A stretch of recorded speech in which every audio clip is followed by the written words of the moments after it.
Welcome to another episode of the Group Parlay podcast. As always, Kevin Soy, Nick Strom, Andy Simo. Loser yesterday, but good month to start the year. 5.5 units up. That feels good.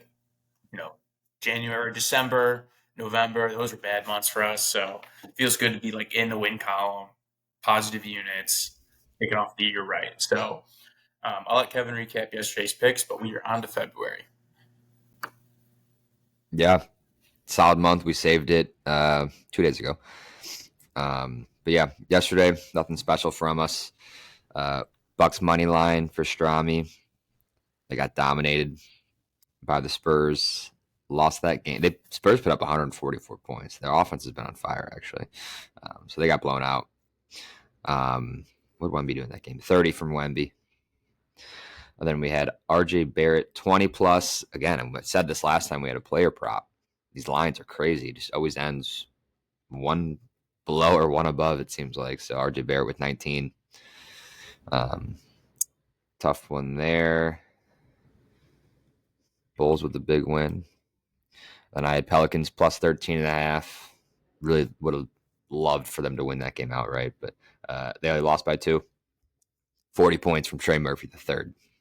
Love that. Someone steps up when you need to. These dogs. So yeah, end of the month here.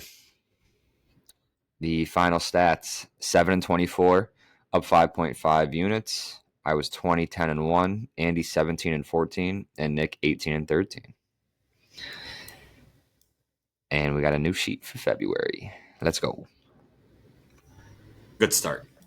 Blank slate. Yep. Love a good green month. Yeah, can't be too mad with just we're in the positive. You're in the positive. Just keep doing it every month. You feel good. So let's get into the picks today. Got some college basketball in it. Big college basketball day. Obviously not my game. I would never until March Madness, but why don't we start with it? So Kevin, kick us off. Yeah, I am going Kentucky minus 8.5. They are hosting Arkansas. It's Calipari's return to Kentucky. The fans are going to go crazy, expecting a mixture of boos and cheers, but they don't want to lose this game. Arkansas is a bad team. Against ranked opponents this year, they're 1-4 against the spread, and on the road, they're 0-4 against the spread. Mizzou just beat them by like 30. Shout out. They're 2-8 against the spread in their last 10. And then you look at Kentucky, obviously a solid team ranked. They're 5-5 against the spread in their last 10, but just came off a really good win against Tennessee, who's a solid team. And we know how good the SEC scheduling is this year. And then when you look at these teams, again, nothing to say about Arkansas. That's positive. They're 252nd ranked at 3-point percentage, 32%. So they can't hit threes. 98th ranked in field goal percentage, so they can't really shoot. The free throw percentage is terrible. Every stat, they're in the hundreds and 200s and ranked in all categories. Kentucky defense, nothing special. They're an offensive team, and they've been playing real good ball. When you look at Kentucky, they are 29th in field goal percentage, 41st in 3-point percentage. Solid rebounding. They play pretty fast. They'll get a lot of steals. They score a lot, averaging 87.6 points per game. So Kentucky by 20. 8.5, though.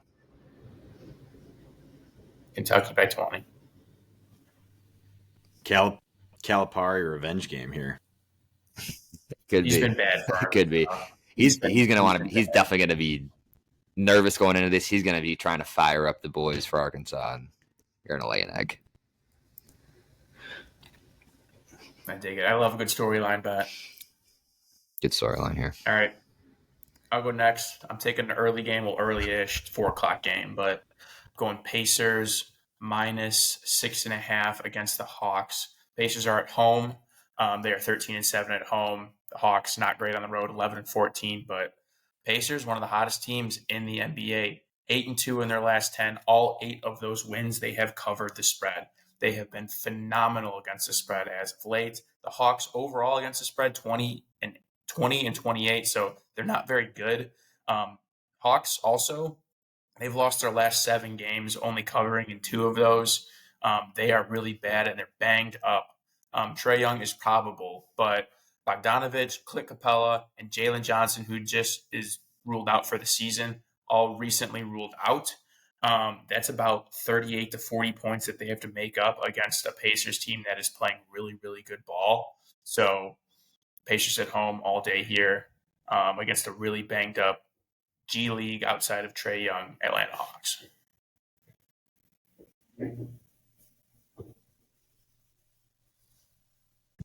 Yeah, Hawks are bad right now. They're really, really bad. Sometimes these I just remember the Bulls were playing the Hawks when they had nobody. Some of these G League guys are back of the bench guys. They like to show out. Most of these guys can score, so it'll be interesting. But I like the pick.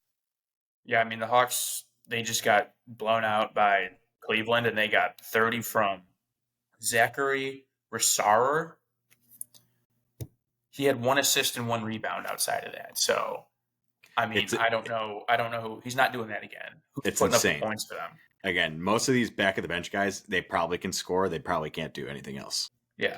And well, the Pacers, they're so deep. They have so many guys that can get double figures.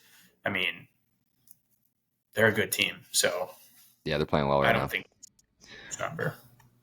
I like it. All right. To round out the parlay, I'm going the late game, which let us pray that we can get to the late game.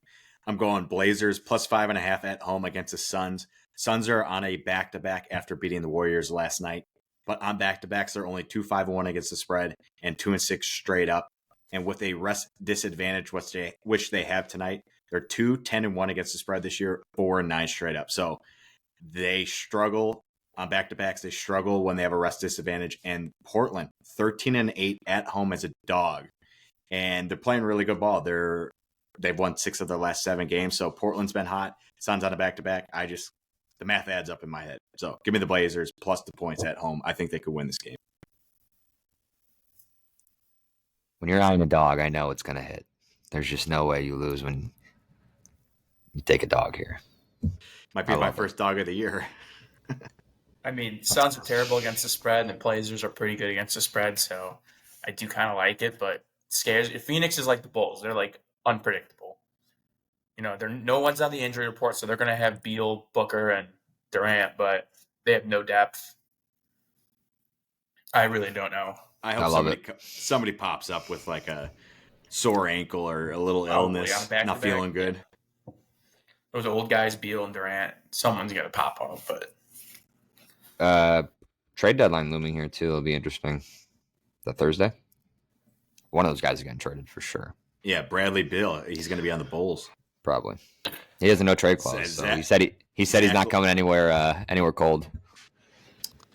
You can pound sand. Zach LaVine to Milwaukee, Bradley Beal to the Bulls, and we'll live in mediocrity forever. Dude, just trade people. You got to just trade people to OKC and get some picks because that's where all the picks are in the NBA. And they didn't get any picks for Caruso, so although Josh Giddey's a solid player, like he's a good player. It's fine. He's a nice. You can't draft, player. so it doesn't matter. We've drafted a good player in like 10 years. Kobe White. Well, that's good. Kobe White's all right. Kobe White's Bizell's good draft pick. He's too early. He will set that franchise back at least 5 years. I mean, that draft was terrible. If you go back and look, it was bad. Extending him was the problem. Extending him was also the problem. Hey, he has 3 straight games with 10-plus points. Wow, 10 points for the $90 million man. Yeah. But it was funny. I saw on a podcast that they were talking about how running backs don't get paid. And I can't remember who it was, but it's like the 7th guy on the bench is making $13 million a year, and Saquon Barkley is making 13. So yeah, it's crazy. I thought that was funny. That is crazy. 7th guy on a bench in the NBA makes as much as the best offensive player in the NFL. Makes no sense. All right. Let's recap the picks. We got Kentucky minus 8.5 at minus 140. Pacers minus 6.5 at minus 140. And then Trailblazers plus 5.5 at minus 140. Comes out to plus 403 for today's parlay. Started out with a winner. Let's start it out with a winner. Let's get it to the 9 o'clock game, huh? Yeah. Yeah. Let's baby. Eyes on Let's Andy. get to the Niners. Eyes on Andy. I'm on 8 o'clock too. Ooh, All it's right, all so it all eyes. comes down to me, basically. All eyes on Andy. Love Oh, that. boy. All right. Let's get it. Let's get it.